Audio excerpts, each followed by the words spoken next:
So in today's video we are going to discuss the gravitational force. हम इस video में gravitational force की बात करेंगे. Basically we are going to discuss the gravitation chapter of NCERT. और जब हम ग्रेविटेशन चैप्टर की बात करते हैं तो उसमें जो मेन हेडिंग है that is what is gravitational force.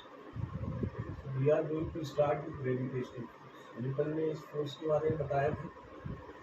Newton ने ये कहा था कि जब दो मासेस होते हैं, बेसिकली पॉइंट मासेस की बात की थी उन्होंने ये कहा था कि लेकिन इसको स्फेरिकल बॉडीज के लिए लगा सकते हैं क्योंकि स्फेरिकल बॉडीज का जो मास है वो उनके सेंटर सेट करने में पॉइंट से. तो कैसे भी दो मासेस हैं m1 m2, अगर वो आर दूरी पर रखे हैं इनके बीच हमेशा एक अट्रैक्टिव फोर्स लगता है. And this attractive force between these two masses is given as, उन्होंने इसकी वैल्यू दी. उन्होंने कहा कि ये जो इनके बीच जो अट्रैक्टिव फोर्स लगता है it is directly proportional to the product of the masses. And this attractive force between two masses is inversely proportional to the square of the distance. ये उन्होंने दिया. This is called gravitational. अब proportionality हटाएंगे, equality लाएंगे तो constant आएगा. Here the constant is capital G और constant है मतलब इसकी वैल्यू हमेशा फिक्स रहेगी and it is called universal gravitational constant.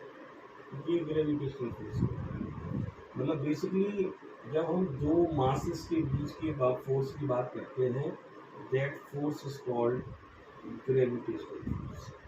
उसको हम gravitational force कहते हैं. इसको यूनिवर्सल क्यों कहते हैं ग्रेविटेशनल कांस्टेंट को? क्योंकि इसकी वैल्यू कभी भी नहीं बदलती है. मासेस कहीं पे भी रखे हो, हवा में रखे हो, पानी में रखे हो, अर्थ पे रखे हो, मून पे रखे हो, जो कैपिटल जी की वैल्यू है ग्रेविटेशनल कांस्टेंट की वैल्यू है इट ऑलवेज रिमेंस कांस्टेंट.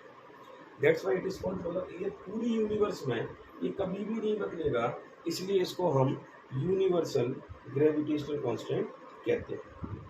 अब जो अगला क्वेश्चन यहाँ उठता है कि जब हमने इसमें ग्रेविटेशनल फोर्स के बारे में पढ़ लिया कि the value of gravitational force between the two masses is capital G m1 m2 upon r square.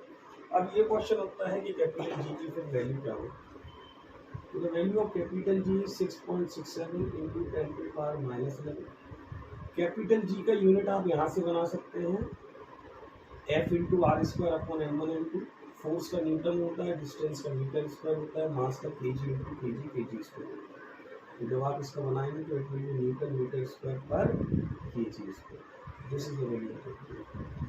ये हो गया. मतलब कहीं पर भी जब दो मासेस होते हैं उनके पीछे ग्रेविटेशनल फोर्स लगता है.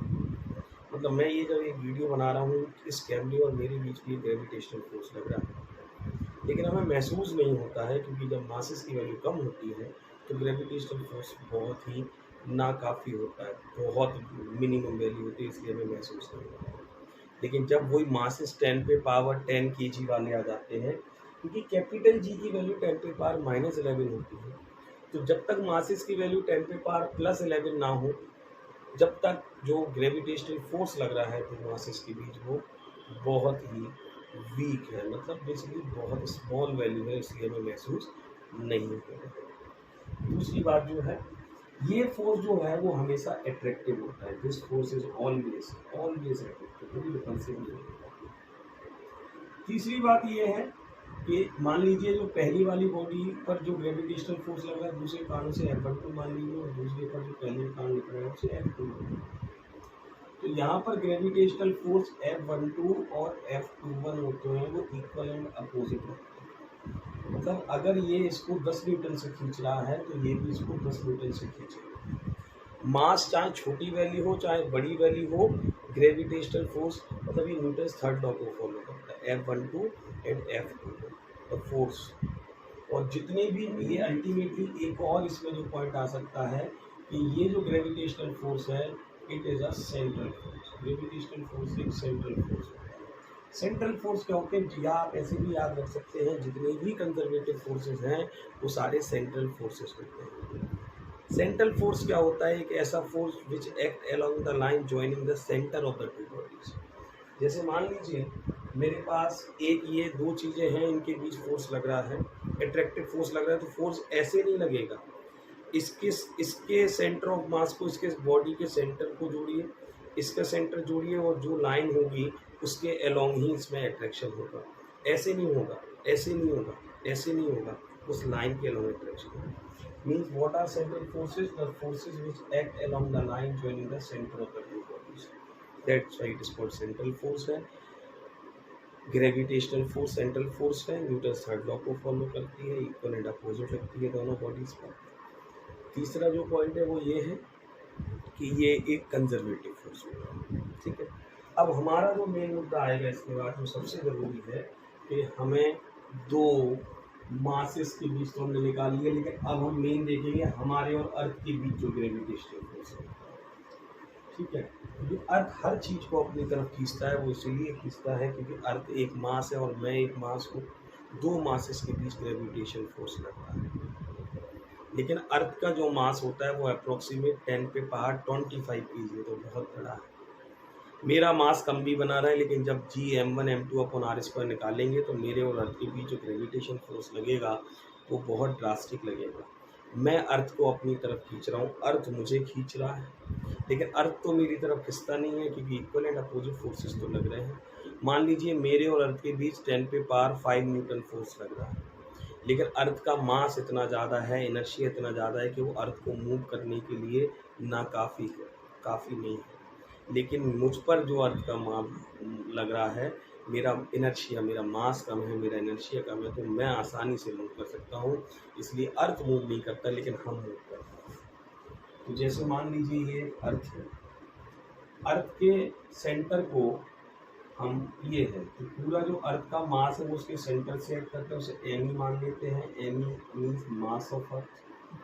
और जैसा कि मैंने आपसे कहा जो अप्रोक्सीमेट अर्थ का मास है, मैं उसे 10 पे पावर 25 kg दे सकता हूँ।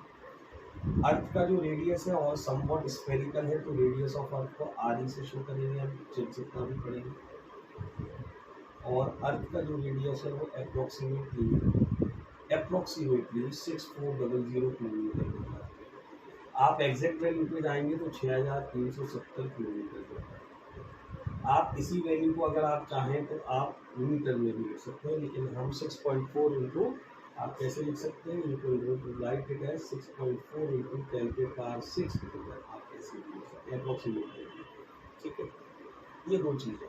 अब जैसे मान लीजिए इस अर्थ पर आप खड़े हुए हैं, आपका मास स्मॉल है, अर्थ आपको खींचेगा अपनी तरफ, तो अर्थ हमें जब खींचेगा अपनी तरफ खींचेगा, अपने सेंटर की तरफ खींचेगा, तो अल्टीमेटली उस फोर्स को हम दो तरीके से लिख सकते हैं। हम इसको अगर ग्रेविटेशनल फोर्स से मेरे और अर्थ के बीच का फोर्स निकालेंगे तो मैं पहला मास हो गया, अर्थ पहला मास हो गया, कैपिटल जी पहला मास अर्थ है, दूसरा मास मैं हूँ, अपॉन मेरे और अर्थ के बीच की जो दूरी है वो रेडियस ऑफ अर्थ के बराबर है, मतलब r। लेकिन इसी जो मुझ पर अर्थ का फोर्स लग रहा है, मैं इसी फोर्स को F = m × a लिख सकता हूँ, तो न्यूटन सेकंड लिख सकता हूँ। मेरा मास m है और जब मुझे अर्थ खींचेगा तो मुझ पर जो अर्थ का एक्सेशन आएगा दैट इज a। दोनों एक ही चीज़ के फोर्स, मतलब दोनों फोर्स बराबर है। अगर मैं दोनों को बराबर कर देता हूँ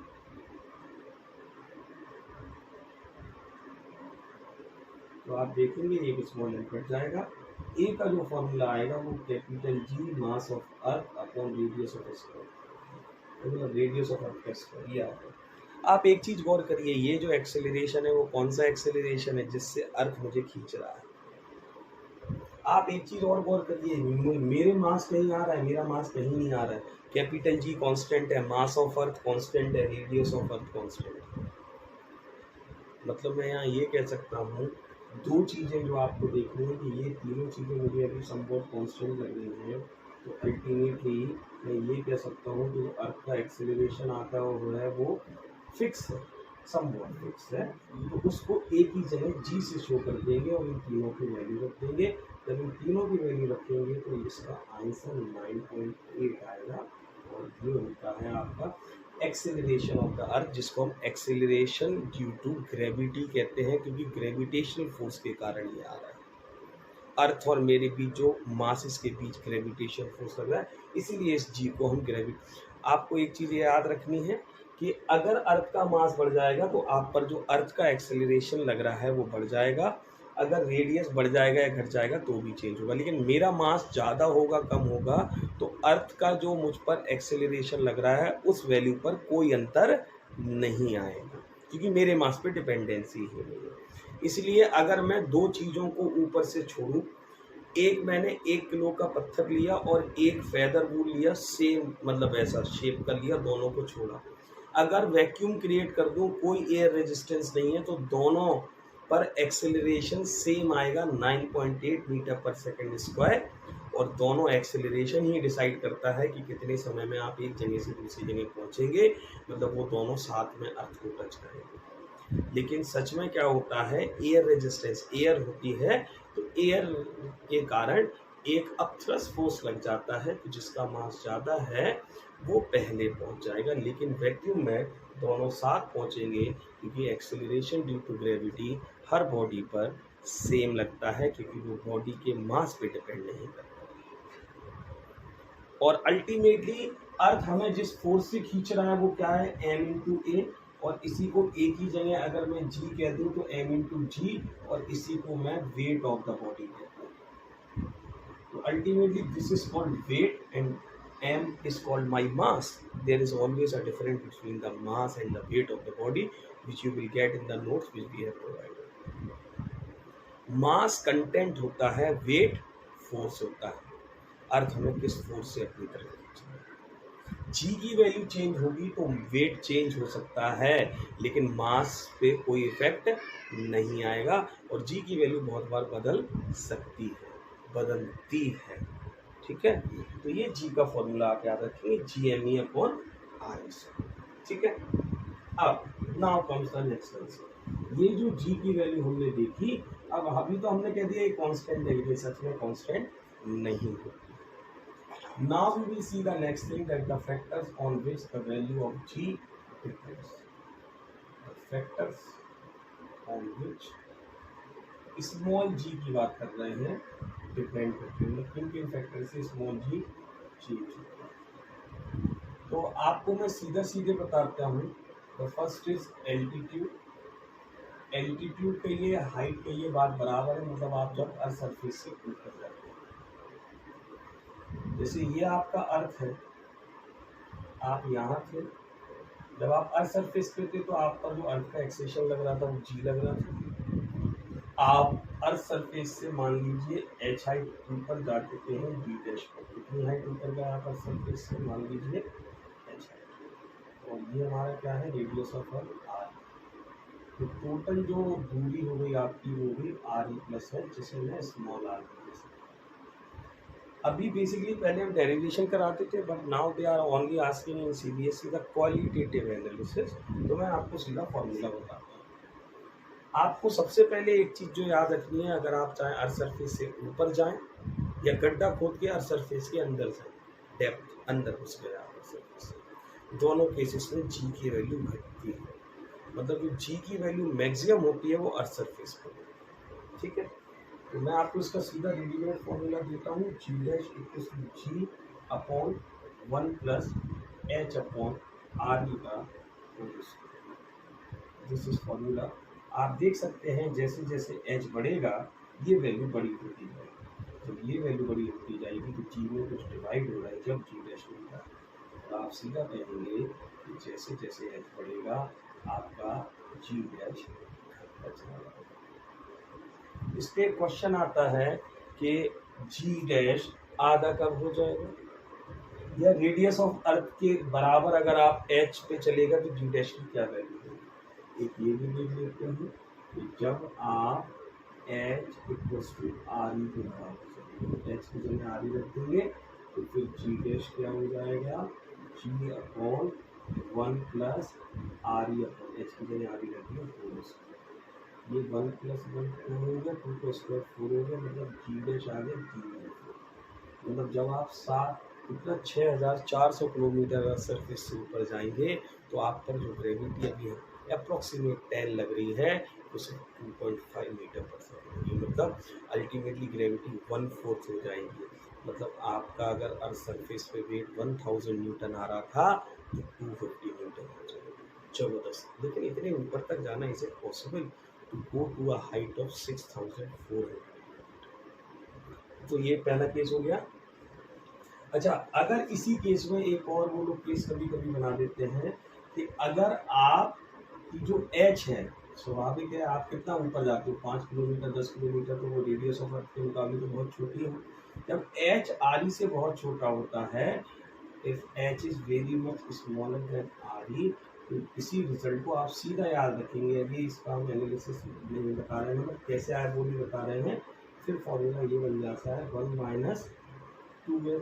माइनस एच अपॉन,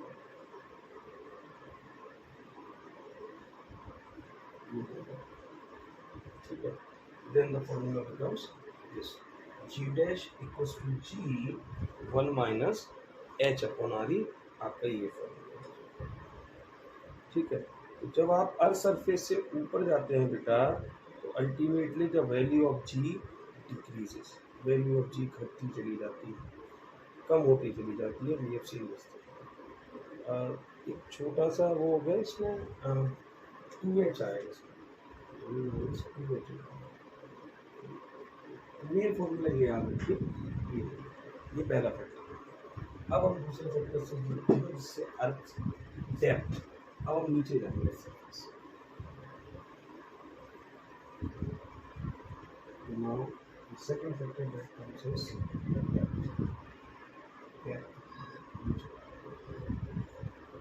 जब आप जैसे यहाँ से आपने गड्ढा खोदा, आप अर्थ सरफेस के नीचे चले गए, डी कैप के नीचे चले गए, आप अर्थ सरफेस पे यहाँ पे जो ग्रेविटी जी लग रही थी और यहाँ ग्रेविटी आपका जी डैश लग रही है। फिर से रेडियस ऑफ अर्थ वही है आपका आर, और मास ऑफ अर्थ उसके सेंटर से कर रहा है, तो आप सीधा फॉर्मूला याद रखिए, G dash equals to G 1 minus T. फिर से वही केस है कि जैसे जैसे डेप्थ बढ़ेगी, तो आप देख सकते हैं कुछ वैल्यू सब्ट्रैक्ट हो रही है, मतलब जी डैश जो है वो जी से छोटा है, जी डैश। अब क्वेश्चन ये लोग बहुत बार ये पूछते हैं कि 10 मीटर किलोमीटर ऊपर गए और 10 किलोमीटर नीचे गए, कब ज़्यादा घटेगी। तो हाइट में ऐसा ही संभव कुछ फॉर्मूला क्या था, 1 minus 2h upon are, double यहाँ पर नहीं। मतलब अगर आप सेम डेप्थ और सेम हाइट ऊपर जाते हैं, तो कब जी की वैल्यू ज़्यादा घटती है, एच वाले केस में। वहाँ 2h सब्ट्रैक्ट हो रहे हैं, 2d नहीं, ठीक है। तो this has been the second factor कि डेप्थ जी नीचे जाने पे भी घटती है। तीसरा आता है factor, now the third factor that arises is the shape of earth का समवॉट शेप कैसा है, एलिप्सॉइड जैसा, मतलब यहाँ पर रेडियस ज़्यादा है, इक्वेटर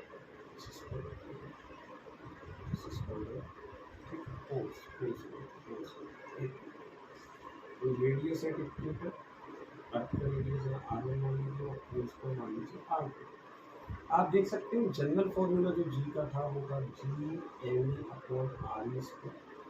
आप देख सकते हैं जहाँ जैसे इक्वेटर पे आप देखेंगे तो रेडियस r1 और r1 is greater than r2, दिख रहा है। जहाँ r ज़्यादा है वहाँ g कम है, तो r ज़्यादा है तो g की वैल्यू कम है, और पोल्स पर r कम है, वैल्यू r1 के मुकाबले r2 कम है। मतलब आप जब यहाँ से यहाँ जा रहे हैं, आप इक्वेटर से पोल की तरफ जाएंगे तो g की वैल्यू बढ़ती चली जाएगी, r2 g increases. When you go from equator to pole, the value of g increases. ठीक है, किस कारण से, because of the shape, somewhat an oval shape. ठीक, this has been a third factor. Now comes the चौथा factor. चौथा factor है जिससे डिपेंड करता है that is called relative. Now the question that arises is relative alignment।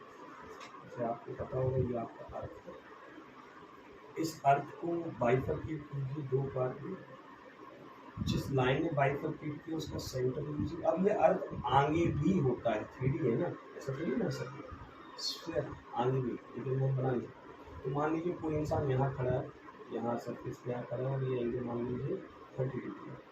ऐसे यहाँ पर भी 30 डिग्री पे खड़ा है और बहुत से लोग हैं यहाँ पर जो 30 डिग्री पे खड़े हैं, 30 डिग्री पे ऐसी ये जैसे मान लीजिए 60, एक ऐसे ही यहाँ आपने बनाया ये 30 डिग्री आया, यहाँ पे भी 30 डिग्री आया, तो ये 30 डिग्री की लाइन होगी, 60 डिग्री। और यहाँ क्या होगा फिर इस लाइन के एलएन 90 डिग्री, तो 0 डिग्री से 90 डिग्री का ऐसे इस तरफ भी ऐसे जाएगा 0 से 90। दीज आर कॉल्ड लैटिट्यूड्स, लेटी हुई लाइनें, लेटी हुई लाइनें लैटिट्यूड्स। ठीक है, तो जब आप अर्थ सरफेस पे जैसे इंडिया मुझे लगता है 20 या 30 डिग्री लैटिट्यूड में होते हैं, तो आपको मैं इसका सीधा फॉर्मूला बताता हूँ। अर्थ अपनी एक्सिस पे रोटेट भी कर रहा है, अर्थ घूम रहा है, अर्थ घूम रहा है। तो जैसे कि मान लीजिए अर्थ है और ये अपनी एक्सिस पे एंगुलर वेलोसिटी ओमेगा से रोटेट कर रहा है, ठीक है, और कहीं पर भी आप जनरल पोजीशन में latitude lambda, lambda is latitude angle, lambda means angle, that is called latitude. तो ये नई जी डैश की वैल्यू आएगी, it is equal to g minus R E omega square cos square. Omega is angular velocity, axis पर उसकी velocity omega है और lambda. आपको मैं सीधा वही वाला ट्रिक बताता हूँ। आपको पता है जहाँ 0 डिग्री लैटिट्यूड होता है उसे इक्वेटर कहते हैं आप, और जहाँ 90 डिग्री लैटिट्यूड होता है उसे आप पोल्स कहते हैं। अल्टीमेटली जब आप इक्वेटर से पोल की तरफ जाते हैं तो आपका यहाँ इस फॉर्मूले से आप देख सकते हैं, जब आप लैम्डा 0 रखोगे तो इक्वेटर की बात करते हैं, तो यहाँ पे जी डैश किसके बराबर है, जी माइनस कॉस 0 1 होता है आर ई ओमेगा स्क्वायर। और जब आप पोल्स के लिए रखोगे तो लैम्डा 90 डिग्री रखोगे और कॉस 90 0 होता है, मतलब ये पार्ट पूरा 0 हो गया, तो उस केस में जी डैश उसको 0। तो जब आप इक्वेटर के तो वैल्यू सब्ट्रैक्ट हो रही है, तो यहाँ जी के बराबर ये मैक्सिमम, फिर वही केस है कि इक्वेटर से पोल की तरफ जाते समय आपका बढ़ जाता है। और ये फॉर्मूला थोड़ा याद रखना है, इसको ड्राइव भी कर सकते हैं लेकिन आपकी डेरिवेशन एकेडमिक पे नहीं है। तो 4 फैक्टर्स हो गए जिनसे हमने देख लिया कि वैल्यू ऑफ जी चेंज होती है। और बेसिकली जो 9.8 मीटर पर सेकंड इसमें वैल्यू होती है वो एक एवरेज वैल्यू है, average value of acceleration due to gravity. तो हमारे ये जी के फैक्टर्स पार्ट है जिसे हमने देख लिया। Now we will be arriving the next heading. हम यहाँ 4 कंसेप्ट पढ़ने पाने वाले हैं। The concepts are gravitational field.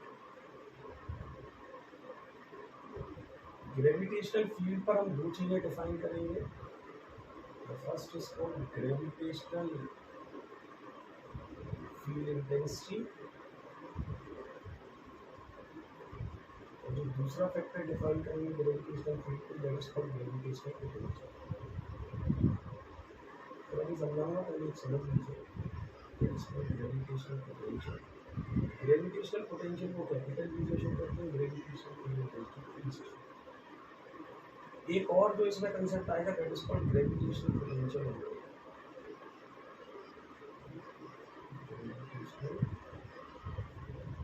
एक ग्रेविटेशनल पोटेंशियल है और एक है ग्रेविटेशनल पोटेंशियल एनर्जी, जिसे हम 4 कंसेप्ट। तो हम पहले कंसेप्ट पे आते हैं, what is gravitational field. Question ये उठता है कि जब 2 मासेस थे तो वो अट्रैक्ट क्यों कर रहे थे।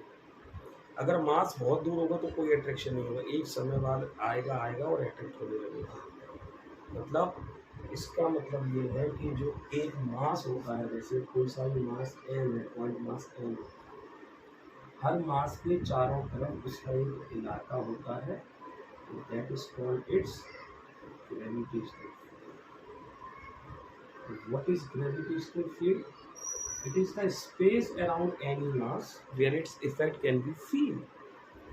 ये चारों तरफ एक इलाका है किसी भी मास के चारों तरफ जहाँ उसका इफेक्ट महसूस हो।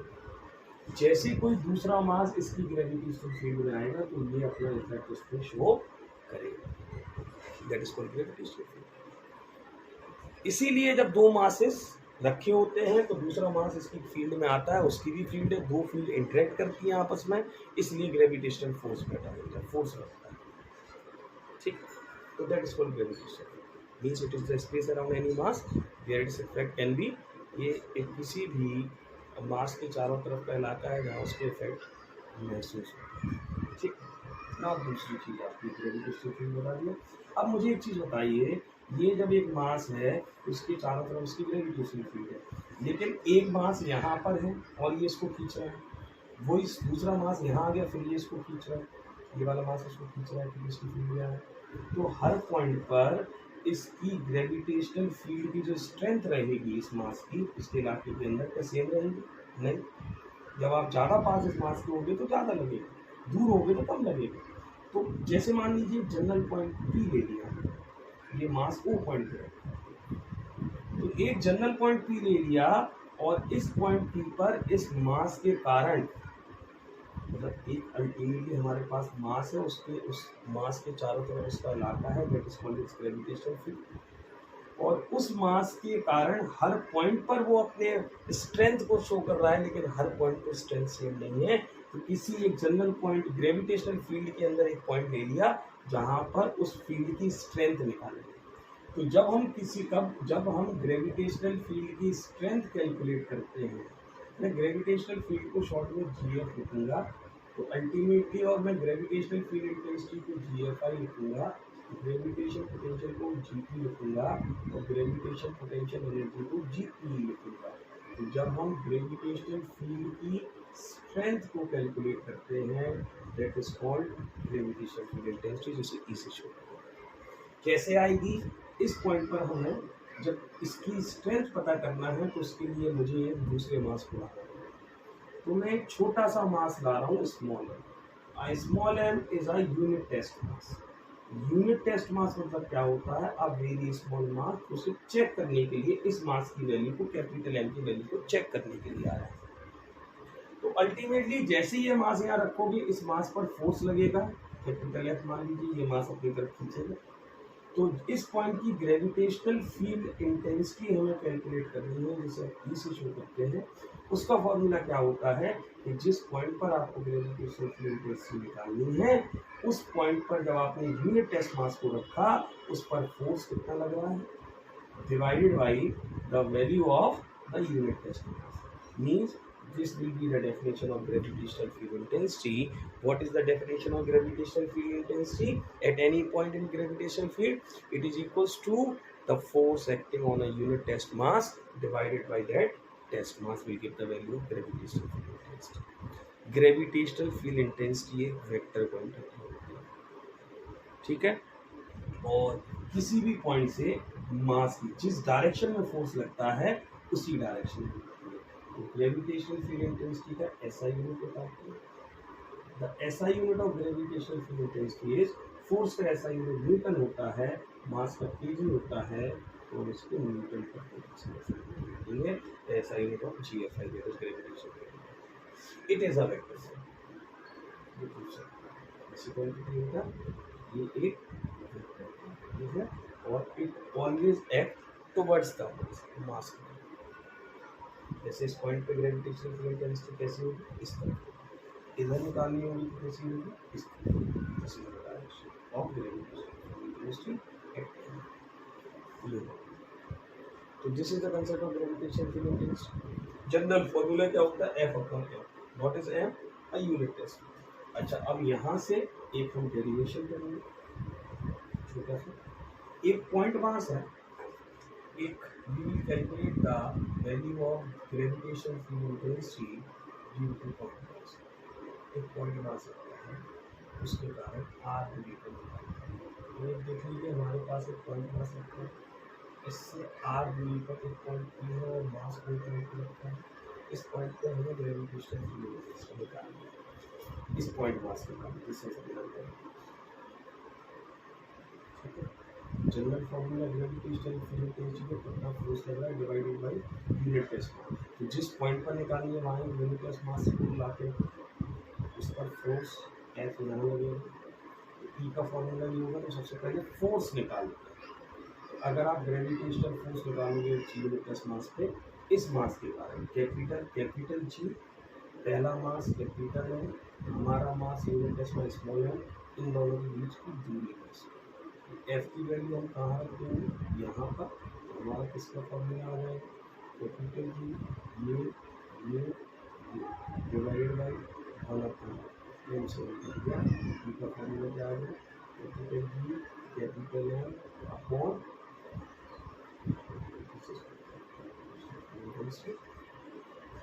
जी एम अपॉन आर स्क्वायर। मतलब एक अगर mass capital M point mass रखा है, उससे आर दूरी पर ग्रेविटेशनल फील्ड इंटेंसिटी आप देख सकते हैं, जैसे जैसे आर बढ़ेगा दूरी बढ़ेगी, ई घटता चला जाएगा। ठीक है, this has been the first question. Now we are going to proceed to the second case. Gravitational field intensity देखिए, ऐसे में देखिए ये वेक्टर है, ये क्या शो करता है, बेसिकली ये फोर्स शो करता है, स्ट्रेंथ शो करता है ग्रेविटेशनल फील्ड। अगला केस ग्रेविटेशनल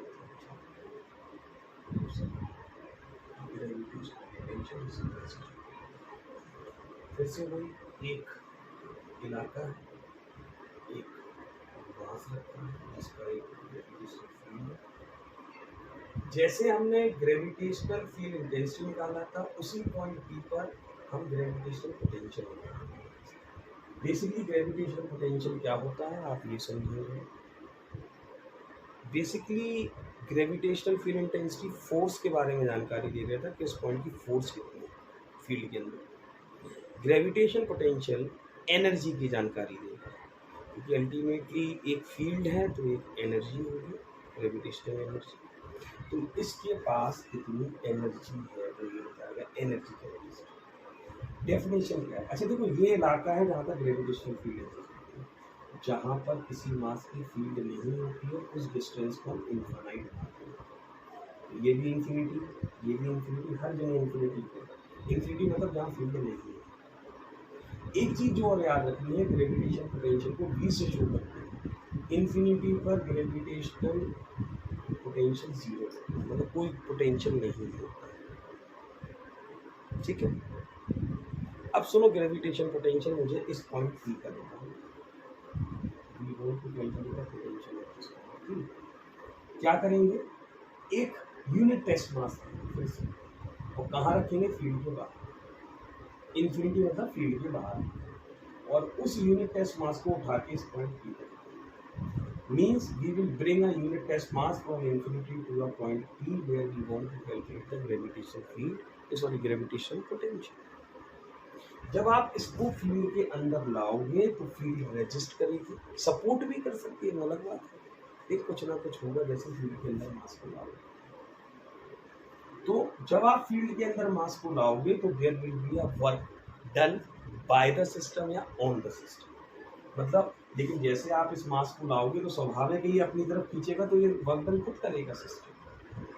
लेकिन बहुत बार ऐसा भी हो सकता था, अगर लेकिन दूर ले जाऊंगा P से इन्फिनिटी ले जाऊंगा तो वो एट्रैक्ट करेगा मुझे, फिर मुझे वर्क डन करना पड़ेगा। लेकिन वर्क डन तो चाहे ऑन द सिस्टम हो चाहे बाय द सिस्टम, खुद करें या हमें करना।